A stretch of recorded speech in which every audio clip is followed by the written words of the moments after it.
மாண்புமிகு பேரவை துணைத் தலைவர் அவர்களே, மாண்புமிகு உறுப்பினர் திரு மாரிமுத்து அவர்கள் உரையாற்றுகிற போது பெண் காவலருக்கான திட்டங்களை பற்றி கேட்டார். பெண் காவலருக்கு இந்த ஆட்சியில பல்வேறு சலுகைகள், பல்வேறு திட்டங்கள் கொண்டு வரப்பட்டிருக்கிறது. உதாரணத்துக்கு சிலவற்றை மட்டும் நான் குறிப்பிட்டு காட்ட கடமைப்பட்டிருக்கிறேன்.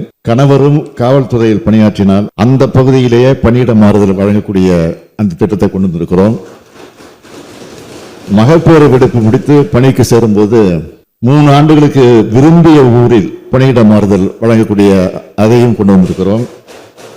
கருவுற்றிருக்கக்கூடிய காலத்தில் சீருடை அணிவதிலிருந்து விலக்கும் அளிக்கப்பட்டிருக்கிறது. பெண் காவலர்களின் குழந்தைகளை கவனித்துக் கொள்ள வசதியும் செய்யப்பட்டிருக்கிறது. பொது இடங்களில் பணியாற்றக்கூடிய பெண் காவலர்களுக்கு நடமாடும் கழிவறை வசதியும் அந்த நிலையும் ஏற்படுத்தப்பட்டிருக்கிறது. இப்படி பல்வேறு வகையிலும் பெண் காவலர்களுடைய நலனில் அக்கறை கொண்டுதான் செயல்பட்டு வருகிறோம் என்பதை மாண்புமிகு உறுப்பினர் அவர்களுக்கு நம்முடைய சபாநாயகர் மூலமாக இந்த அவைக்கு நான் தெரிவித்துக் கொள்கிறேன்.